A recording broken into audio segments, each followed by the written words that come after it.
Okay, everyone back. We continue from here. We look for the influence of some element early Buddha as found in Nikaya. It has been pointed out that some concepts that were later developed as discrete doctrine were already found in germinal form in early Buddhism. So the Bodhisattva concept, wisdom as a path of access to Nibbana, miraculous powers of the Buddha are the few concepts which were developed into discrete doctrine by the Mahāyānists. So you can see that some ideas originate from early Buddhism, but have been greatly glorified in the later doctrine. And then second factor is the popular appeal of rights and riches. As the Theravāda is very early, especially during Buddha time, he was against the idea of rights and riches, which are favoritism among the Brahmanical practices. So early Buddhism did not encourage the practice of ritual and worship of sacred objects, a feature that captures the imagination and religious favor, intense or ordinary folk. That's because of the cultural thing of human. So you need something to satisfy them rather than just Dhamma talk. So the development of feature at the hands of Mahāyānists attract new adherents. So Mahāyānists tend to have this idea that if you want to attract mass of people come, you must bring this rights and ritual into the Mahāyānist sect in order for them to get more followers.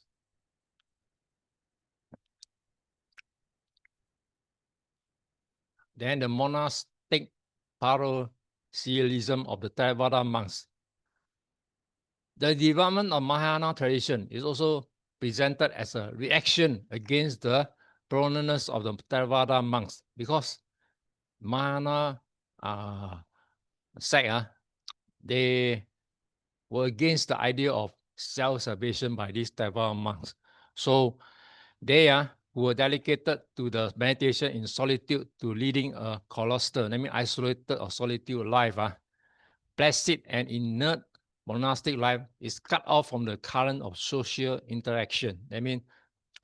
As the Theravāda practice, the kind of monks is away from these lay people kind of life. So they see that this is cut off from the social interaction, abandoning the lay devotees who had no spiritual mentors to guide them. So they have this idea, try the monk to be as close to the follower, to those devotees as much as possible.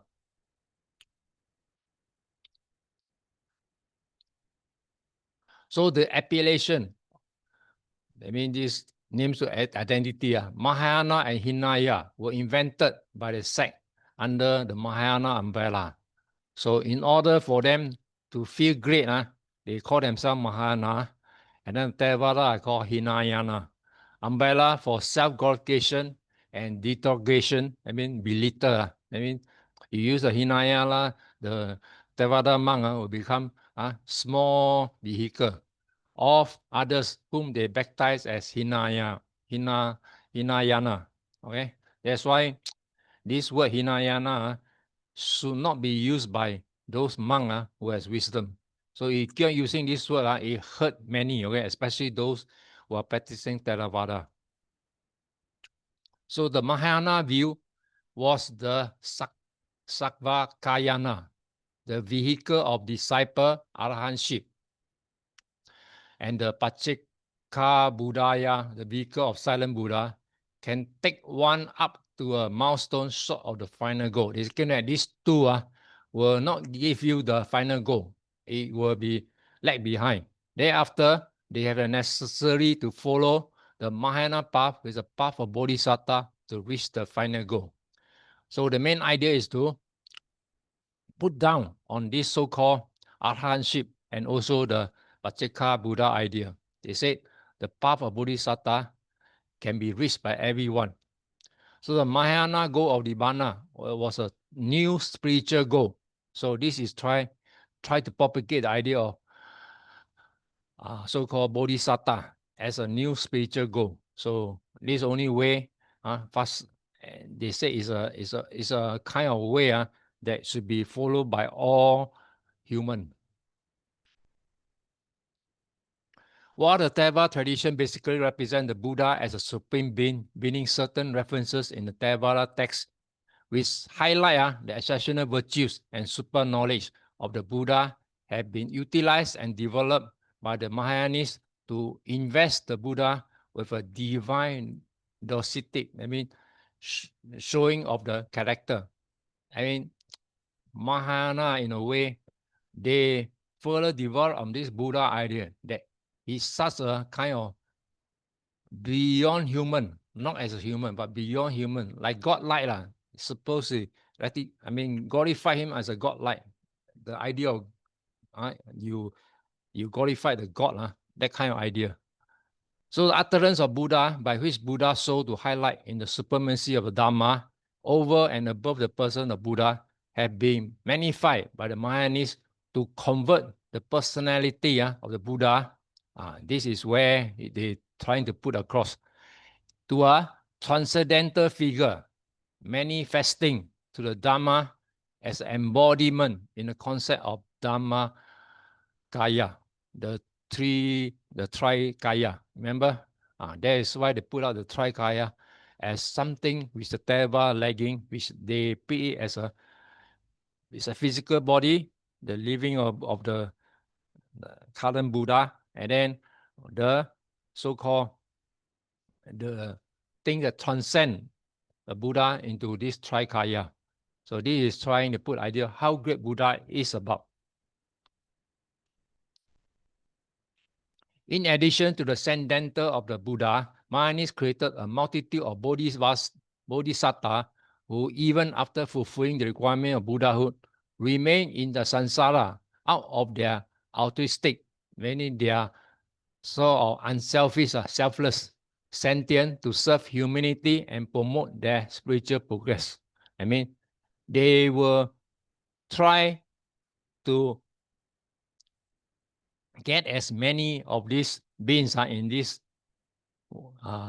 realm to get out to Nibbana until they are the last one to get even their qualification to get to Nibbana. They delay it so they can get everybody out before they are the whole of selfless one who will remain behind until the last one being rescued. So the development of concept of bodhisattva is a universal idea as a special task of the Mahāyānis. So this is the difference between between the Mahāyānis. This is a bodhisattva idea against the Arahant idea. So bodhisattva should be perfect. Their self-development to selfless service. So they claim that bodhisattva is of selfless service. Bodhisattvas are held in great esteem than Arahant in the Mahāyāna system. That's why they are against this idea of Arahant. According to both systems, Buddha appeared at an appropriate epoch in the human history for the common view of beings. So Buddha, as we know, lived as a human and passed away as a human. So that is what we Theravāda known as. While the role of Buddha in the Theravāda remains as that of a supreme teacher, that means he's a great teacher, and he also appointed a way, Akahataro, a thought bearer, Ukadaro. The Mahāyānis elevate Buddha as a position of a savior. You know, other religion like Christianity, Jesus is a savior. So same thing, they try to make it Buddha as high as possible, not the kind of human and then die as a human.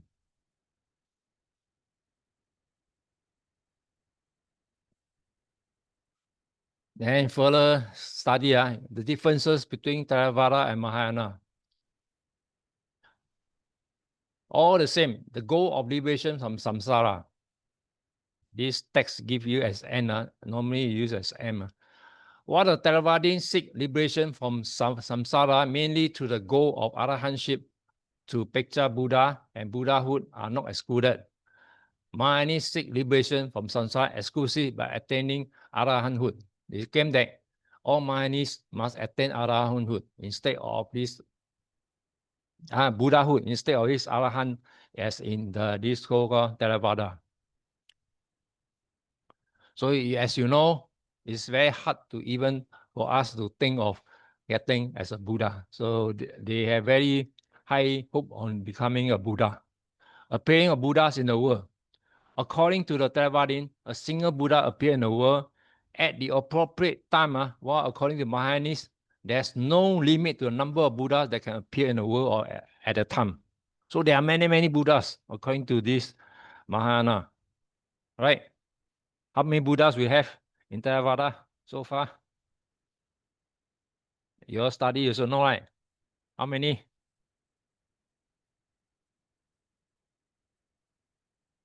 How many?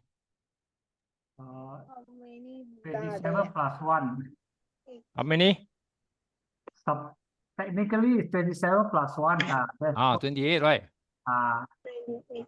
Right. But for Mahāyāna, many, many.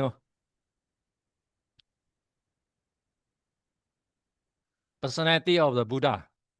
The Gautama Buddha, according to the Theravāda, was a natural human being. A human person who was born, who lived, and who passed away as a human being, subject to all human experiences, possessing certain superpower knowledge, while according to Mahāyāna, Buddha different. Buddha was a transcendental superhuman. It's a divine, something like measured up to God. A projection of the absolute Mahāyāna Buddhas are immortal.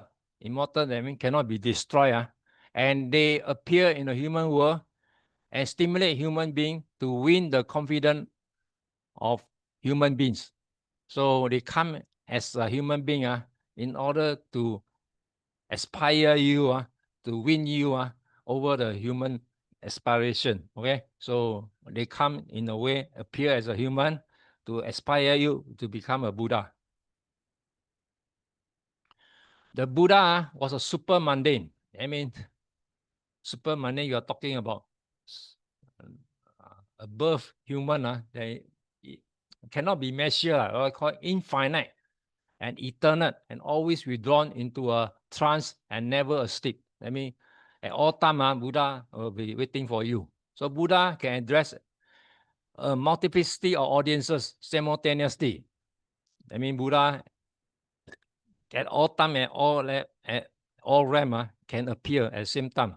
Expressing a temporal or worldly nature are inapplicable to the Buddha. So like what we said, Theravāda appear here in the world, in this human world, and then he go to the heavenly.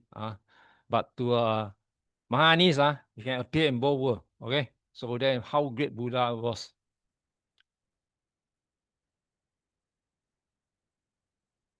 Then we look at the character and status of Arahant.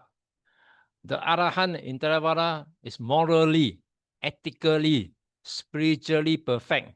And Arahanthood is tantamount, I mean amounting to the same thing, to Nibbana, final and irreversible. I mean, Arahant, when you reach the state, is towards Nibbana and cannot be reversed.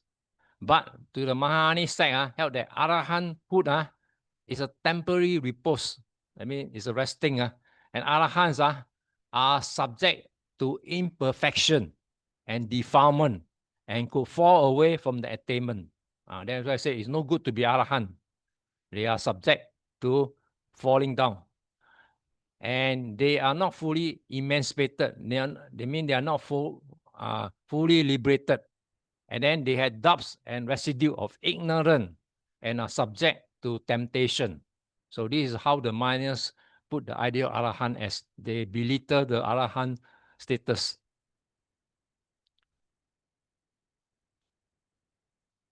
The role of Arahant. The Mahāyānas accuse the Arahant of selfish because they are concerned with their own liberation only. Then the Mahāyāna counterpart in the Arahant was that the Bodhisattva, who was the embodiment of selfless dedicated to the service of all beings at all times, even undergoing tortures. So the enlightenment of the Arahant, which came to be designated as the Savaka Bodhi, or the cessation of asavas, was rated lower than the supreme perfect enlightenment. That means Arahant is much lower than become a Buddha. That means perfect enlightenment. They call Anuttara Sakya Sambodhi, of the Buddhahood attained by Bodhisattva. So that means the Buddhahood, when they attain this Buddhahood, is much superior than an Arahant. So Arahant should continue their spiritual development until they can attain about Arahanthood. That means they put down Arahanthood as a secondary important. Important is to be a Bodhisattva.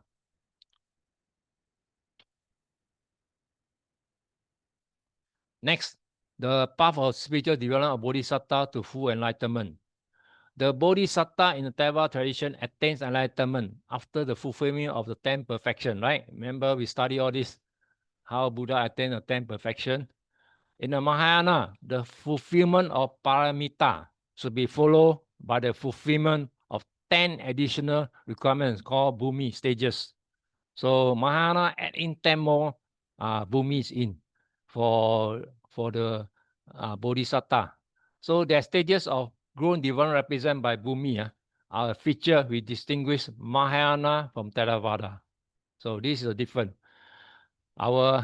This Theravāda has only 10 perfection, but the Mahāyāna in plus another 10 bhumi make it 20. So they are stages of progress towards the attainment of perfect knowledge. So they try to make it the Bodhisattva as a much superior compared to an Arahant. I mean to a Bodhisattva of the Theravāda. So a being must first develop a thought of enlightenment. That means they have this also in this Mahāyāna, bodhicitta. If you study in this Mahāyāna, you always talk about this bodhicitta. It will become a bodhisattva and commence the bodhisattva career. This is a very greatly kind of idea which the Mahāyāna try to propagate. You must have this bodhicitta in order to become a bodhisattva and commence the bodhisattva career, which comprise the 10 bhumis, which are the following. Which are they? Pamabuddhita, the state of great rejoicing due to freedom from low birth, enjoying the company of Bodhisattva. Vimala, the freedom from impurity by the cultivation of wholesome mental disposition. Parakari, luminous state, gaining penetration insight into the nature of things. These are all the extra ideas which are incorporated into this Mahāyāna Bodhisattva. Fourth one, Achimati, the brilliant state. Sadhuraja, state of heart to conquer. Amimukhi, perfect, pure, steady, and turning the knowledge of Buddhahood. Duragama, leading to the only path, morality. Achala, immovable, acquisition of the highest knowledge of realities of phenomena. Sadhumati, comprehend the true nature of all dhammas. And then the 10th one, Dhamma Mega, acquire all virtues and gain omniscience. So these are extra 10 bhumis which our Mahāyānis put across to, beside the 10 perfection. And then we also never have transfer merit. So according to Mahāyāna, merit acquired by one can be transferred to another without limitation. And the Bodhisattva can acquire the effect of unwholesome deeds, papa karma, of others in order to redeem them of the woeful consequences. Theravāda, no way. Your karma cannot be transferred. You own it yourself. You create yourself.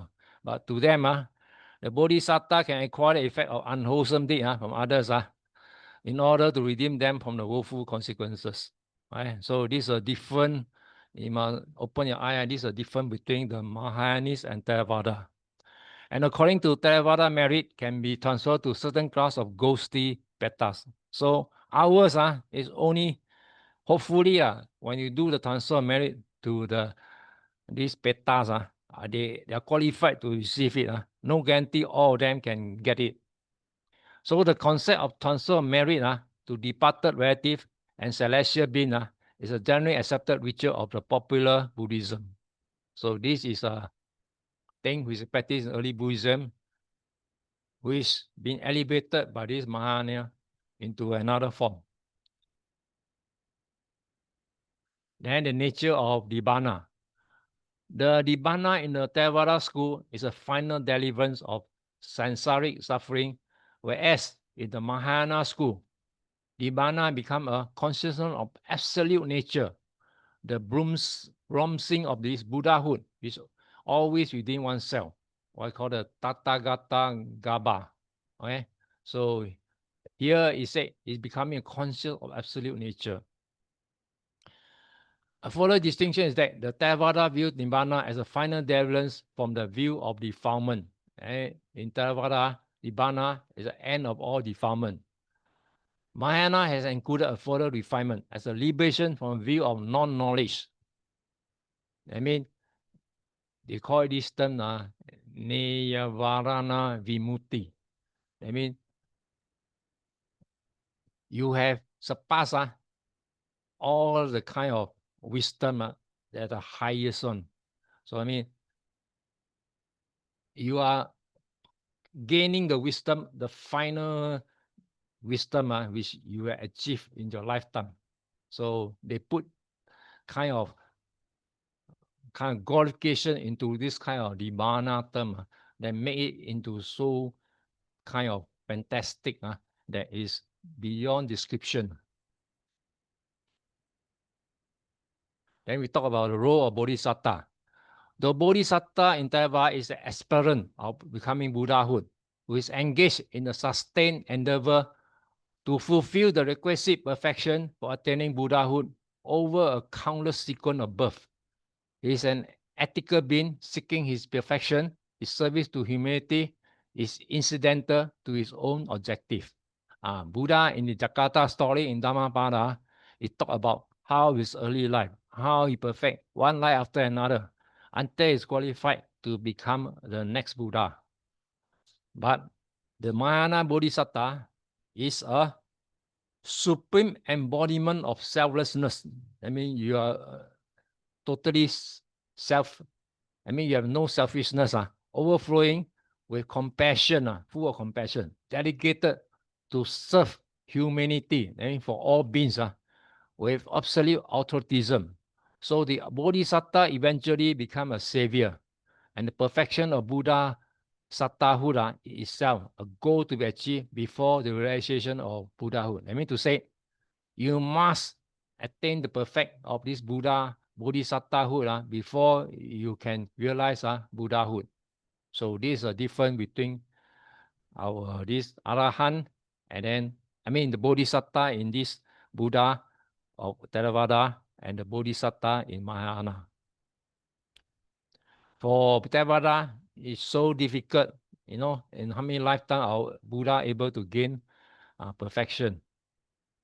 So we achieve Arahanthood should be a blessing. We don't aim for so high as a Buddha.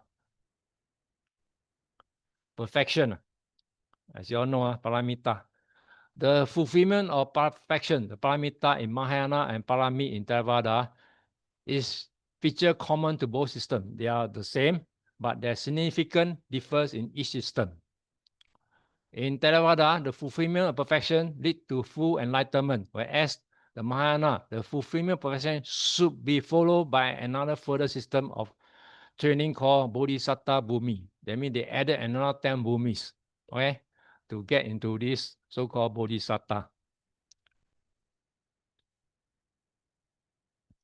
And both systems have a scheme of 10 perfection with a common core of 5, which are the following. Remember, you all should know by now, Dana, Sila, Kanti, Viriya, and Pana. And the 5% satisfied in the book Theravāda are Nikama, renunciation, Satya, Aditana, Metta, and Upekkha. And the 5 perfections specified by Mahāyāna are dhyana, ecstasy, upaya, kausalaya, skillfulness in converting others. And then paridana, aspiration, bala, power, and then jhana, knowledge. Okay. It can be seen that both systems have a common core at basic virtues. So the 10 earlier ones are same for both. Differences lie in the additional bhumis. Noteworthy perfection found in Mahāyāna specific segment is called upaya kausalaya, which means skillfulness or wisdom in the choice of means and expedient, converting a strategy useful to a teacher or preacher in the missionary activities. That's why the Mahāyāna have this call, always they use it as skillful teaching, which they put a very strong emphasis on it. It's evident that the two schools are not doctrinal polarization in a fundamental sense. It is borne out by acceptance by both schools of central theme of Buddha's teaching. That's why you can't throw Mahāyāna as a cult, because they still follow the core teaching. So any Buddhist school from these three who came to be Buddhist, if they don't follow the core teaching, it's not considered as Buddhism. While early Buddhism is foreshadowed in the origin of Mahāyāna, a variety of factors contribute to later development into a distinct system. It stands to the credit of both schools that they developed an atmosphere of utmost harmony, free from rancor, or what I call resent, and rivalry, a feature that are rare in segmentation of world religions. Okay? Even we are different in interpretation of doctrine, but Buddhists never kill Buddhists because Buddhists respect each other. So that's why Buddhism practice is more kind of tolerance, unlike the other, even doctrinally different, they go after each other's life. The segmentation of Buddhist order, which originated with the Second Buddhist Council, precedes the gathering momentum. That's why we need to study all these 4 Buddhist, at least the 3 Buddhist councils to know what is happening. Each Buddhist council has an effect. Why we must call this council for one? And then after that, what's the result or after this council? So historical records indicate the split was triggered not only by dispute or discipline, but also by differences in the matter of doctrine. So not only discipline, even the problem with monk, they say, I never hear that doctrine, so it's false. So that's why Theravāda they talk authenticate as much as possible. But there are some monks, funny or whatever reason, they against the early Buddhism. That's why it caused a lot of problem in later transformation of various sects. So within a period of 200 years, sister say it's 12, here put 11. Subsect appear under Theravāda wing. What? But I checked the book 5, it say 11 and 7, so that's all lah. Correct. Book 1 say 12 and 6, but book 5 say 11 and 7. Aiyo. And then leave it. Yeah. Take one. When I ask Noble AI, it says that different sources quoted different numbers. So this one also cannot be trusted. Everyone. But the YMBA should be consistent, but they also high. So YMBA 12. No, book 1 say 12 and 6. Book 5 say 11 and 7, not consistent. Oh. So take one of it. They won't mark you wrong one. At it's least written 18 by school, different authors. Different authors quoted different sources. That's why even those people, writers they themselves also are against each other. Or just take a figure, whichever you want to take. So the 11 sub-schools appear under Theravāda and 7 appear under Mahāyāna. And then notwithstanding the effort of King Asoka strengthening the Theravāda wing, even Asoka trying to help as much as possible, the Mahāyāna sect developed, gaining strength from a variety of historical factors and circumstances. So the fourth Buddhist council held about 180 in Jalandhar, according to one authority in the Kashmir. This is the Mahāyāna one, not Theravāda one, provide an impetus to the Mahāyāna movement. Is this at fourth Buddhist council? They not like our Theravāda, which teaching are not the teaching of Buddha, chopped away, right, and not treated as authentic. In this particular council, if you go for degree level, all the schools that are present, all with different kind of idea, all are accepted. So you have a vast doctrine from the Mahāyāna one. So at this fourth Buddhist council held by this Mahāyāna, all the Mahāyāna-based Mahāyāna school, all present with various doctrine, and none of them are rejected, all are accepted. So the council decided to adopt the Sanskrit as a vehicle of Mahāyāna text. Okay. You know why Sanskrit? Because many of these later monks are from this Brahmic school, Brahmic or Hinduism practice, which they now become a monk. So Sanskrit is easy for them. So the lineage of the Sanskrit scholar that appear with the literary resurgence of later time produce scholarly texts to explicate the Mahāyāna doctrine. And then you all by now should know all these famous Indian universities are already destroyed earlier. Nalanda, Vimasila, Jagat, so many become seats of Mahāyāna learning in later times. So if you study degree, you trace the root of this Faxian and a few other this Chinese scholar monk which went down to pick up all whatever knowledge they have. So they went down there, they see a mess already declining of Buddhism. So they pick whatever they can. What the extent of agreement between the two schools on the cardinal doctrine of the Buddha's teaching is sufficient to replace any view that they are two distinct religious systems, poles apart in character. It should be noticed that Mahāyāna has developed a number of religious ideas and doctrine specific to itself. So for its own reason, it has to come up with, because they disagree with certain things, they must come up with something to replace it. So scholars have identified that the creation of Bodhisattva idea and the elaboration of the doctrine of emptiness. This is which one Mahāyāna great as Sunyata, void, as the two great contributions to Mahāyāna to human thought. Nagarjuna is famous for this. Okay, very complex one. If you all want, you pursue the degree level. Buddhism underwent changes in doctrinal content even in the land of its birth, leading to the segmentation in sects. As the Buddhism spread further out from the land of birth, the geometrical separation, the ethnic and the cultural identities of new adherents, and the blending of the new faith with the religious fabric of each country promoted the evolution of each segment into a new religion with an identity of its own.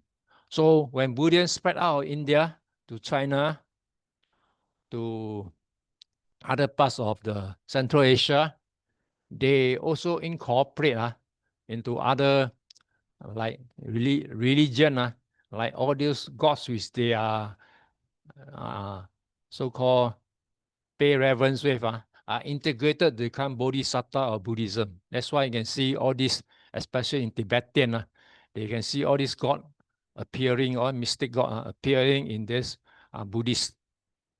So as an encyclopedia of Buddhism observed, this meant that apart from its success introducing the new spiritual culture into a new development, each form of Buddhism also gathered a local identity because of which it became identical as a national religion of each country. Like in Thailand, you have Thai style.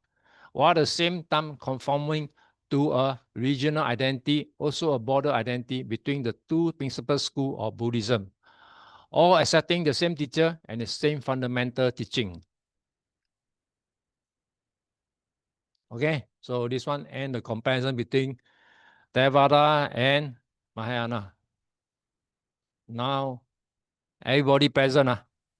Yeah, all four are here. Okay.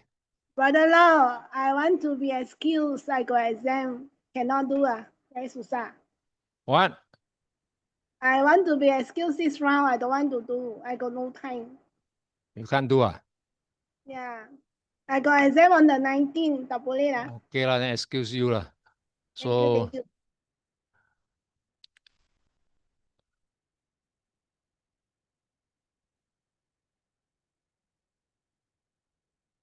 brother go Brother go Yeah. Question 1, Okay.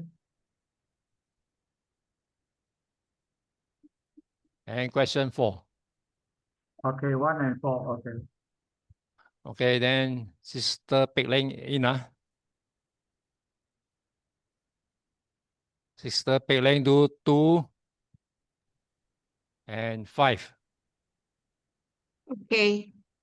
Then Sister Sumita 3 and 6. Okay. So we will do this. See you all in 2 weeks' time for this assignment.